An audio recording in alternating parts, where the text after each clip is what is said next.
I'm going to talk about the financial supports that are available if you're a carer. Okay. And I've kind of focused, obviously, because of where I am this evening, I have focused this on parents caring for children. A lot of this is going to kind of extend to other carers as well. So, and again, maybe you're on the call this evening as a mammy or a daddy or someone in the situation, but equally you could be a daughter of someone who's caring, or you could have a sister or brother who's caring. So take the information that we discussed this evening, and if you think it's going to be of benefit to someone else, share it. Can I just say, Gracie, what you were talking about there around the gender biased or the gendered nature of the care payments, you're spot on. You're 100% spot on.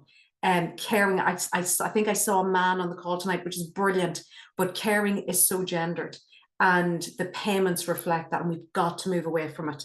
Okay, so I'm going to start by looking briefly at domiciliary care allowance. Now, I'm almost going to assume that people on the call have got their DCA and, you're kind of happy out, you've secured the payment. I'm going to give you some information in case you have people in your lives that would benefit from it. Domiciliary care allowance is a monthly payment. It's one of the few social welfare payments that's paid on a monthly basis. And because of that, for years, it didn't increase in the annual budget, because the Minister for Finance used to stand up and say, we're going to increase the weekly social welfare payments by a tenner or whatever. But because DCA is monthly, for years it was left behind. And we kept saying to the Minister, don't forget about DCA. So thank goodness it has increased over recent years. Not enough. Actually, I'm writing our pre-budget submission at the minute. We're calling for the DCA to be €400 per month. Even at that, it's not enough.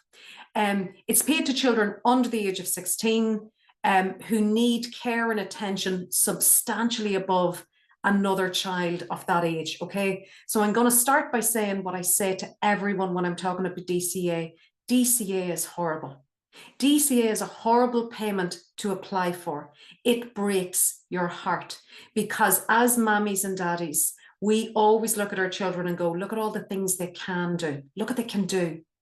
But with DCA, you're focusing on the deficits, what my child cannot do. And it absolutely breaks your heart. So if anybody is at the beginning of the journey of DCA, allow yourself time to feel that emotion. It's not nice. It's not nice, okay? When you get DCA, the child is automatically entitled to the medical card, the full medical card that came in about 5 years ago, and they automatically get the full annual carer support granted the first Thursday in June, and that this year is going to go up to €2,000, okay? So that's going to be paid in like, 4 weeks' time.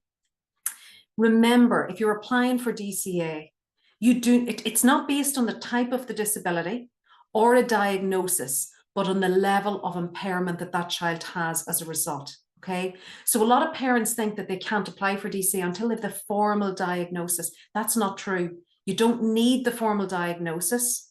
It's about the care needs of that child. But let's call a spade a spade. Having a diagnosis helps. It absolutely helps, but it's not necessary. So if you're on the call and you're delaying applying because you're waiting for this diagnosis, don't. Just go ahead and apply, okay?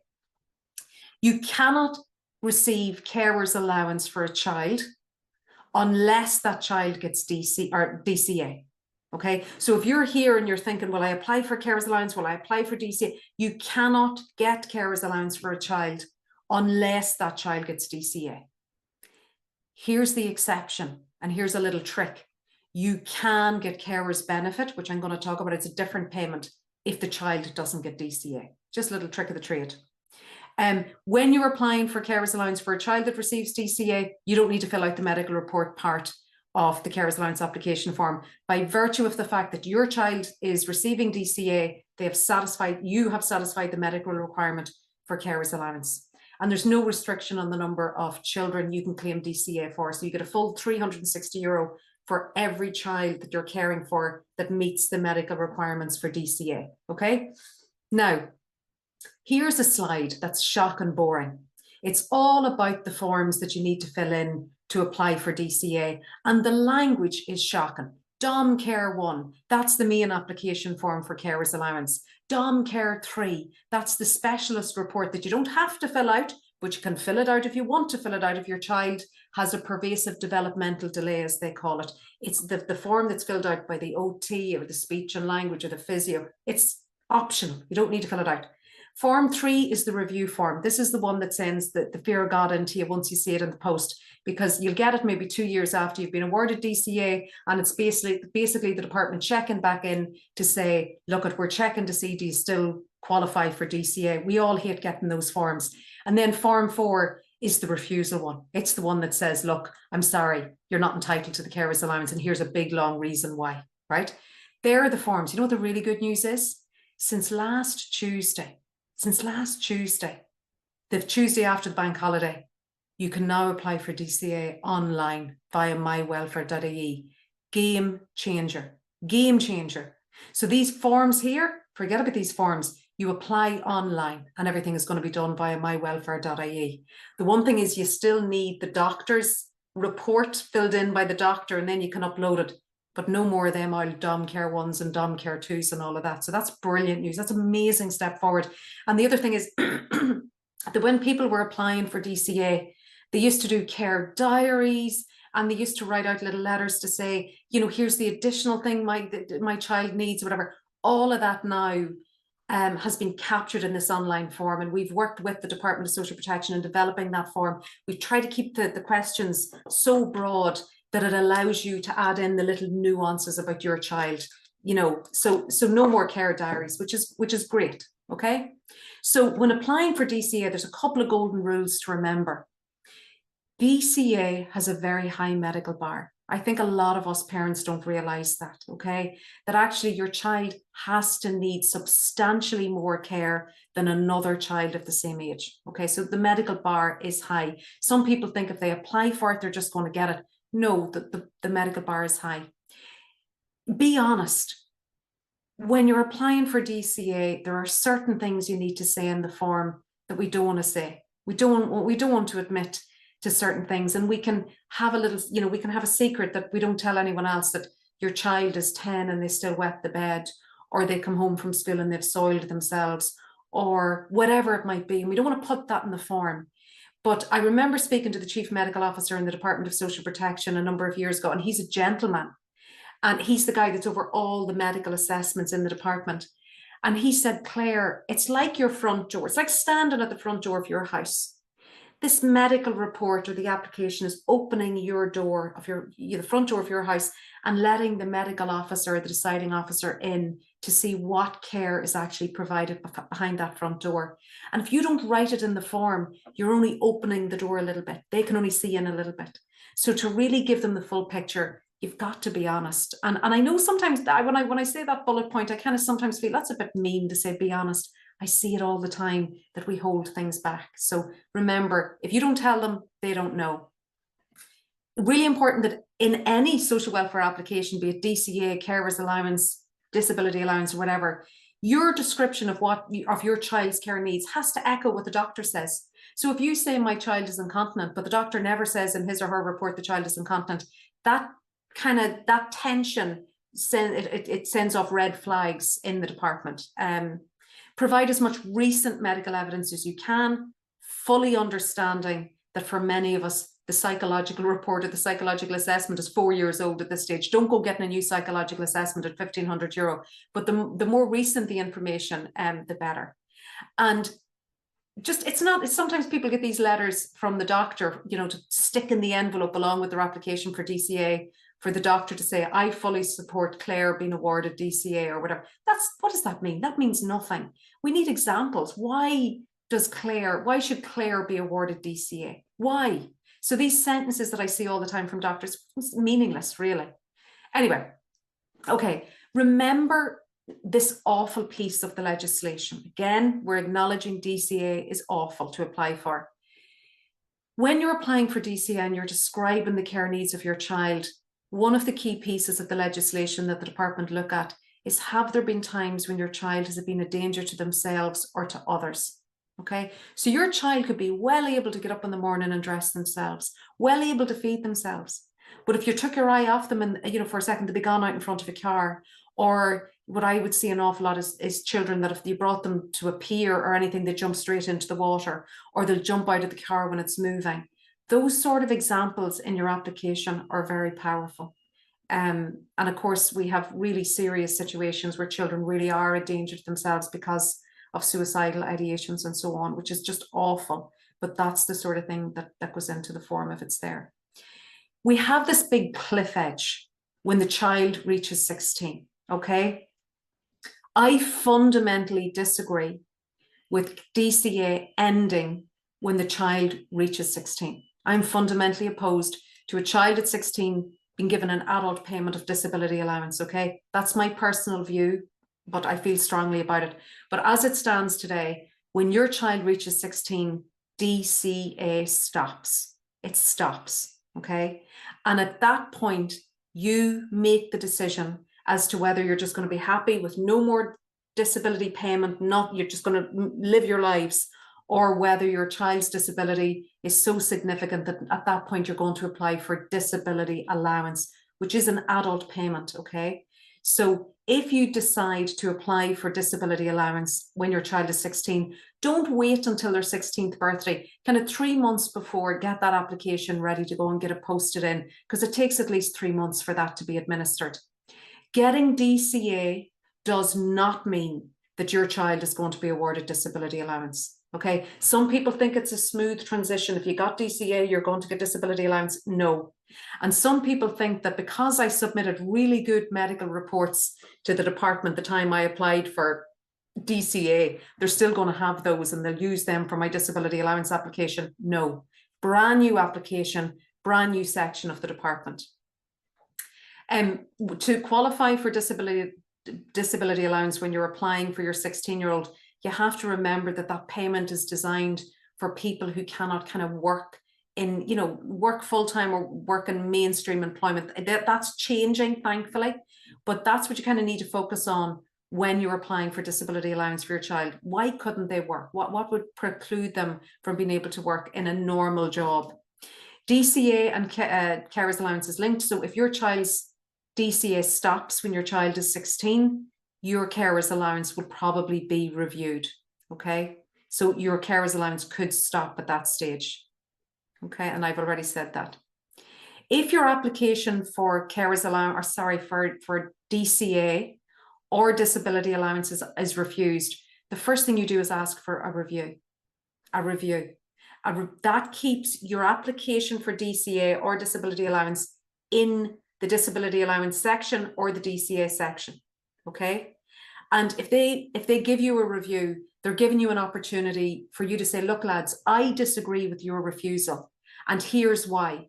So if they refused you DCA because they're not satisfied your child needs full-time care, then when you ask for a review, you need to submit additional medical evidence to show, no, you're wrong. Here's more evidence to show that my child needs full-time care or whatever it may be.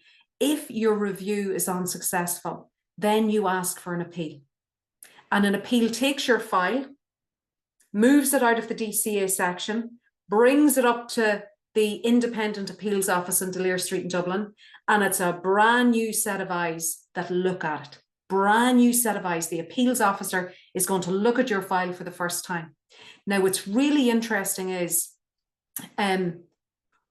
when you apply for DCA or disability allowance and you submit your application to, I think it's Longford where they do it, it is looked at by medical doctors and deciding officers, so clerical people and medical doctors.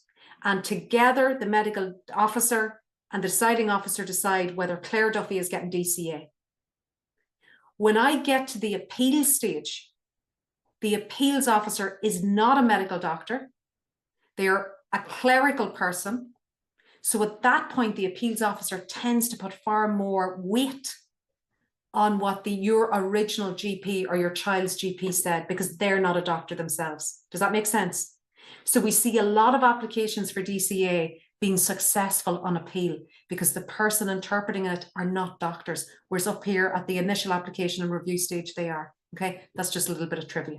Okay, now I'm going to park DCA and move on to carers allowance. I'm going to talk a little bit fast about carers allowance. Carers allowance is the main social welfare payment for carers. Any social welfare payment apart from DCA that ends in the word allowance means it's means tested. So you only get it if your household income is below a certain level. And as Gracie so eloquently put it at the beginning, it's based, if you're a couple, your partner's income is included, okay? So it's only paid for someone caring for someone in need of full-time care.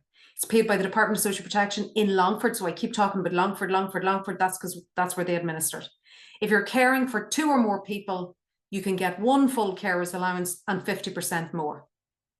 If you're caring for 3 people, it doesn't matter a hoot. The most you're ever going to get is 1 full carer's and 50% more. Okay, you're not getting any more than that. So 1.5 is the most you can get. That 50% more for the second person is completely different to the half-rate carers allowance, which is a completely separate scheme. I'm going to mention it briefly in a second.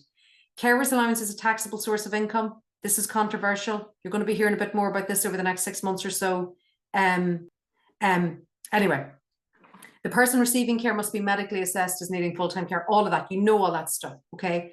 A person does not get carers allowance because they care for someone. They get it because they care full-time. Golden rule, always remember that. When you're awarded carers allowance, even if you don't get the full amount, there are 5 lovely perks that come with it. The free travel pass, so you can travel on all public transport free. The household benefits package, which is you get a credit on your ESB bill and you don't pay a television license. That's the household benefits package. You're entitled to a carer's GP visit card, so it's free to go to the GP for you, the carer. You're eligible to apply for the SSEI fully funded energy upgrade. I can answer questions on that if anyone has one. And then you automatically get the carer support grant, €2,000 like magic on the first Thursday in June paid into your bank account. Okay, those 5 perks sometimes are worth more than carers allowance itself. Really important to say is that if you don't qualify for carers allowance because of the means test, you can still qualify for the annual carers support grant as a standalone payment. So if you're on this call and you don't get carers allowance because of the means test, maybe Gracie, someone I'm thinking maybe in your situation, you can get the carers support grant as a standalone payment. But people, and apologies Gracie for using you as an example, Gracie's probably getting the carers support grant anyway through her son's DCA. But for people who are caring for an adult child, you can get that as a standalone payment. Happy to answer questions. Claire, I just have a question here. When it says a person needs full-time care, what way does this work if a child goes to school? Are they still deemed to need full-time care?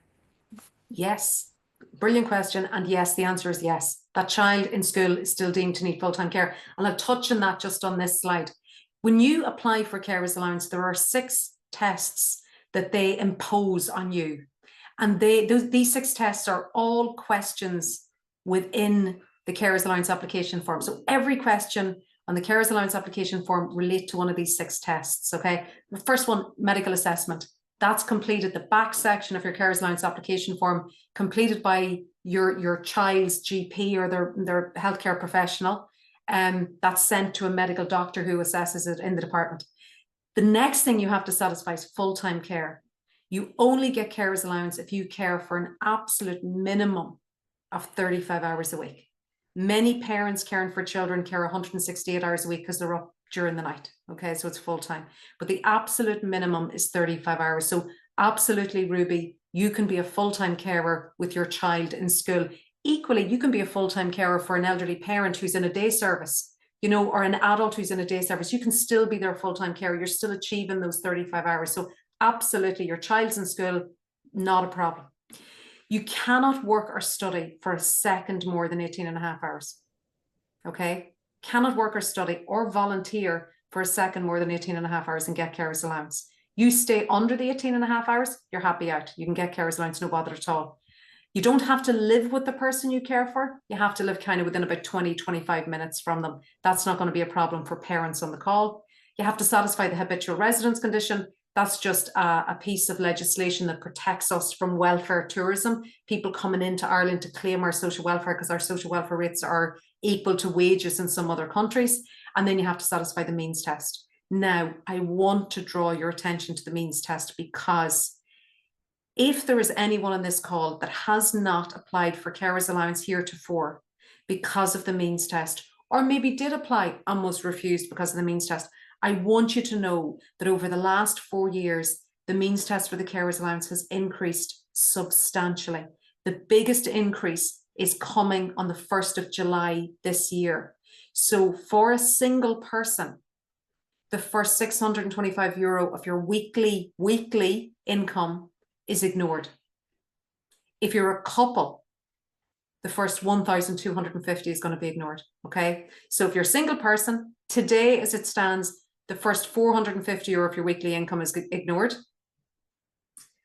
50,000 in savings or capital is ignored. If you're a couple, €900 per week is ignored. 50 grand each in capital, which means as a couple, you could have 100 grand in capital and savings, and it's going to make no difference to your application. These are all the things when they look at your pay slip to see how much you earn or your partner earns. People say to me, do they look at your net income or your gross income? It's neither. It's your gross income minus 4 things, only 4 things. If you pay a trade union subscription, superannuation, which is a fancy word for pension, employee PRSI, and then a basic travel allowance of €15 per week. So it's neither, it's gross less those things. But as I said, the big thing that's happening from the 1st of July, if you're in a couple, for example, and your partner is working and he or she is earning up to €1,500 per week, you can still qualify for carers allowance because we can deduct these things. So it's not, the rule is that, oh, if I go over the 1,250, I'm not getting it. No. You could go up to 1,500 a week and get carers allowance. You mightn't get the full amount, but you'll get a good chunk of it. Okay. So please, anyone on this call, Joanne from the Ronald McDonald House, take this away with you. Tell people that don't be afraid of the means test. It is the most generous means test by far in the social welfare system. Gracie's saying at the beginning that we have to reform the means test for carers. It's based on the partner, normally the husband's income, and women are left so vulnerable, financially vulnerable, because we are working away from that awful situation. Okay. This is the capital. Yeah. I think this question has probably been answered, but I'll just ask it anyway. Does carers allowance take into consideration my husband's income, as this is the only income? But yes. So that is that, and that's what Gracie was saying at the beginning, which is so unfair. So you could have a couple over here, and we'll say the husband is the carer and the wife is working, she's a nurse, and he applies for carers allowance. It's based on her income. It's her pay slip they'll have to show. Okay. So, and if he was working as well, the 18.5 hours, it'll be his income for 18.5 hours and hers. So it's the couple's total income. Okay. And then second question here, as a self-employer for my own business, how do I prove the 18.5 hours a week? Good question. So if you're a self-employed person, you're absolutely still entitled to apply for carers allowance. You don't have pay slips the way I have pay slips. So we base it on your previous year's audited accounts. So if you're a farmer, they get your previous year's audited accounts and they can see that the farm made a profit last year of 30 grand or whatever. Now, the really interesting question is, how can I show I'm working less than 18.5 hours? If, for example, we submitted I'm a farmer and I apply for carers allowance and I submit my farm accounts that shows I made a profit of 150,000, it's very unlikely that I'm going to be able to run that farm in 18.5 hours. Okay. But the way that they prove it is you will probably get a visit from the social welfare inspector. So if I apply for carers allowance as someone who is employed and has a pay slip, the social welfare inspector is not going to visit me.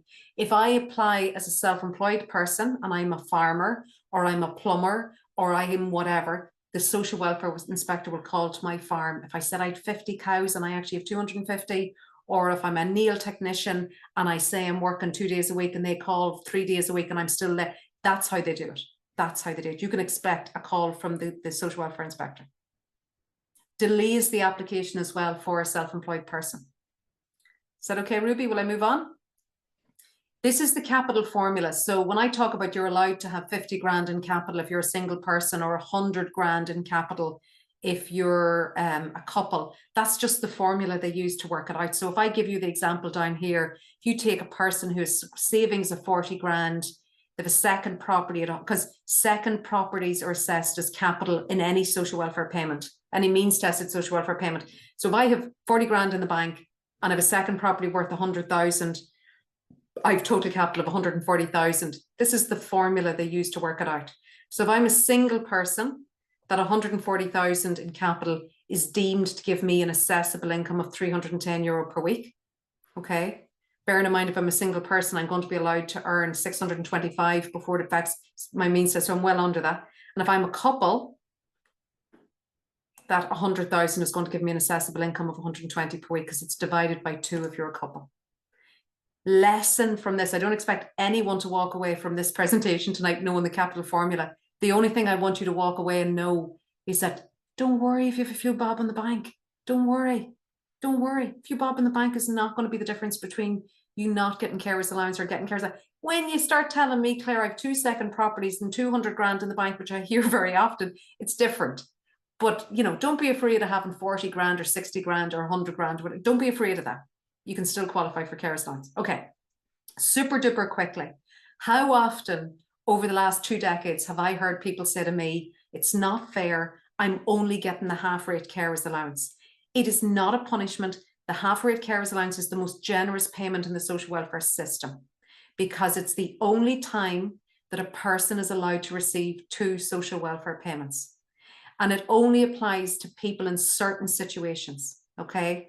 So the department specifies 17 social welfare payments where if you or your partner is in receipt of any of those 17 payments and also provides full-time care for another person, you are allowed to keep your main social welfare payment called your primary payment and get a half rate carers allowance on top of it with all the perks. So don't give out about getting the half rate. It's the most generous payment you can be on, okay? So, and half rate does not mean half care. So some people say to me, well, look, can I get the half rate if I'm only doing 20 hours a week? No, it's still the exact same tests in the wheel that we talked about before, the exact same, but it just works with different social welfare payments. So here's how it works. Super quick example. I could give you a million of these examples.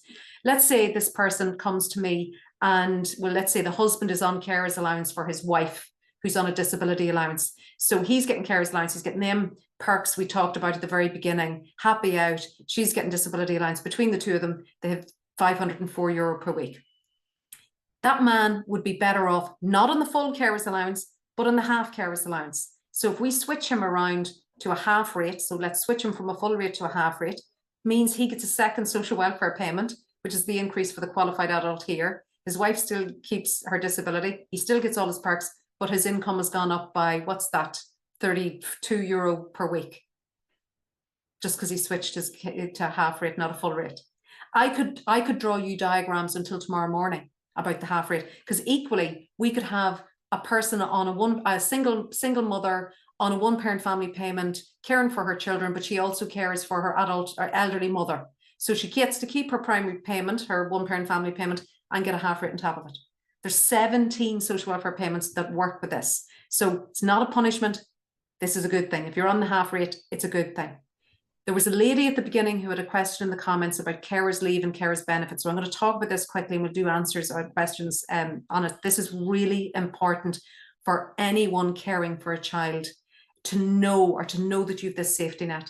In the same way that a pregnant woman is entitled to 26 weeks maternity leave and get paid maternity benefit while she's on that leave, a carer caring for someone full-time, my little diagram here makes it look like it has to be an older person. No, anybody caring full-time, including a parent caring for a child, is entitled to 104 weeks carers leave. And while they're on carers leave, they're entitled to carers benefit of €261 per week. Carers benefit is not means tested. It is based on your PRSI contributions. Okay. There's another question here from the previous section. Sorry. My partner is self-employed and I'm applying for myself. Would we get a visit also? Yes, likely. Yeah.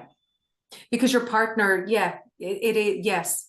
I've very, very seldom over my many years ever seen a self-employed person apply for carers allowance where you don't get the social welfare inspector visit. It's just to make sure everything's above board because there's no other way really of checking. There's no pay slip. Do you know what I mean? It's not inevitable, but it's very, very likely. Is that okay? I imagine so, yeah. Thank you. Okay. So this is carers leave and carers benefit. We have the most generous carers leave arrangement of any other country I've seen. And countries study. I have a meeting next week with the UK just for them to learn about our carers leave. I did a presentation virtually in Carers New South Wales in Australia, just for them to try and replicate our carers leave. It is unreal how generous our carers leave is. And I really want you to just take this away. So carers leave is your right to leave work, like maternity leave. Carers benefit is the money you get while you're on leave. So the payment is based on your PRSI record. Okay, so it's not means tested, based on your PRSI record. I've already said it's €261 per week, paid for a maximum 104 weeks. The carer must be of working age. Okay, so you're not getting carers benefit if you're 70.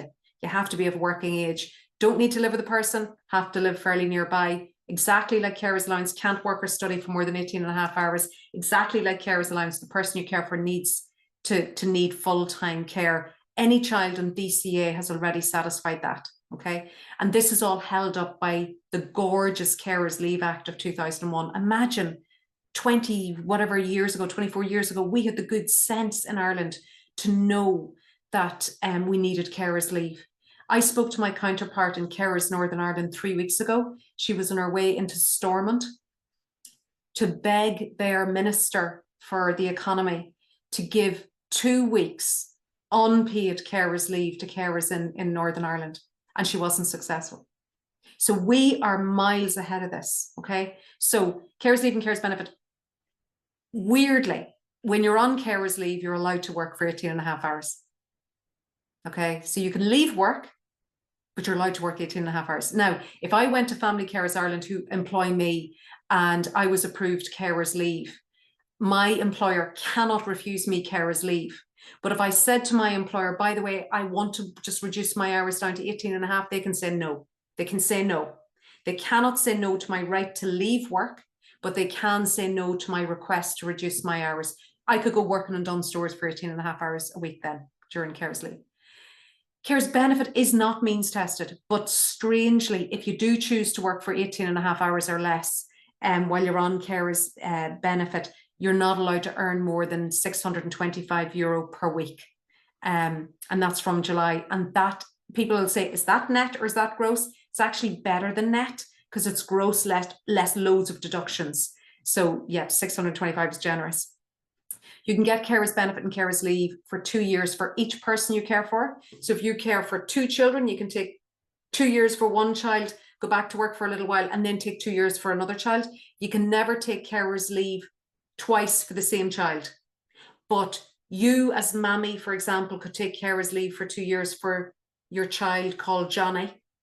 And then your husband, your partner, the father could take 2 years for Johnny. But you can never take more than 2 years for Johnny. Does that make sense? I'm sorry, I said that very bad. You can take carers leave simultaneously or consecutively if you're caring for more than one person. I can explain that if a person has a question on it. Lovely for parents to know. You don't have to take the 104 weeks in one big block. You can break it down into blocks of 13 weeks, which means that you can take every summer off for 8 years. You can get your child through the entirety of primary school by taking 13 weeks off during the summer. And if you're in receipt of carers benefit on the first Thursday in June, you get the carers support grant. Okay, now if your child is getting DCA, you're going to get that anyway. Okay. A question here. If I give 6 weeks notice, for example, from next week, can my employer delay the start date until they get a letter back from social welfare that I'm eligible? That's a brilliant question. Okay, so if I apply for care, okay, so when I fill out the carers benefit application form, people don't realize that buried inside that application form is the application for carers leave. 2 different schemes. They go hand in hand, but they're 2 different schemes. But your application for carers leave is contained within the application for carers benefit. So when you, and that's the section that your employer says, Clare Duffy's going to start her carers leave on the 1st of May, and she's going to return 2 years in the 1st of May, whatever, right? That's the carers leave thing. My statutory entitlement to carers leave does not kick in until the department signs that off and says, yeah, I can see the person Claire is caring for needs full-time care. So my entitlement to statutory carers leave does not activate until they've signed it off. The difference is any parent caring for a child on DCA, because your child, having been awarded DCA, has already met the medical bar where your statutory entitlement to carers leave has already been established. So I hope I've answered that okay. I can come back to it if you have a question at the end and I haven't. Really importantly to say, final point here, since January this year, self-employed people are now eligible for carers benefit. You've always been eligible for carers allowance. Now you're eligible for carers benefit. Game changer for you guys. Okay. Now, I'm rattling on here too much, but carers benefit. What do I have to do for carers benefit? You have to be in employment for at least 8 weeks in the previous 26. You have to have worked a minimum 16 hours a week or 32 hours per fortnight. You might say to me, what's the difference in 16 hours a week or 32 a fortnight? You could do 10 hours one week and 26 the next week, if you know what I mean. Not be engaged in education or training for more than 18 and a half hours per week while you're on carers benefit. Of course, you can have been doing more than that before you apply. And we've already talked about the earnings while you're on it. And that's just the PRSI contributions that you need to have. I always say, if you've been working for the last number of years consistently, you'll satisfy the PRSI requirements for carers benefit. Okay, you can look this up. I won't dwell on it. Moving on from carers leave and carers benefit, there's this really important piece of legislation that was enacted in 2023 called the EU Directive on Work-Life Balance for Parents and Carers. That's what it started off in Europe. It's now the Work-Life Balance and Miscellaneous Act. But that contains two really important provisions for parents and carers. First is this is for people who are in employment while a parent or a carer. We have the right now to request flexible working. So I can go to my employer and say, look at lads, I'm a carer. I cannot start before 9:30 in the morning because my child's special, the school doesn't open and I can't, whatever. My employer has to take that request seriously if I'm a parent or a carer. But if they refuse my request, which they're entitled to do, they must put it in writing. And that reason for the refusal has to stand up to the scrutiny of the WRC. Okay, so you have a right to request it. They don't have to give it to you, but if they're not giving it to you, they have to have a very solid reason. And then this one down here, really important, you are now entitled to 5 days unpaid carers leave every year. So I've just talked about, being entitled to potentially 104 weeks for each person. Actually, for a lot of us, we don't need 104 weeks. All we need is a bit of flexibility in work. A couple of times a year to bring your child to a medical appointment or whatever it might be. We now are entitled to 5 days unpaid leave, carers leave a year for medical care purposes. Okay, that's established, that's there. Tax credits and tax reliefs. I think, Ruby, a question came in just before this evening's session just about these. I won't go into them unless you want me to, because it's nearly 8 o'clock at night, and who wants to talk about tax reliefs at 8 o'clock at night? Apart from to know, these are really important if you're a caring household and someone works. See this one up here, the incapacitated child tax credit. If you're in a household where you or your partner works, why you need to claim this tax relief? It's €3,800. It's gone up. It's doubled in the last 5 years. And the other thing is, you get one for each child, each incapacity, even though the language is horrible, but you get a full tax credit for each child in your house that satisfies the criteria.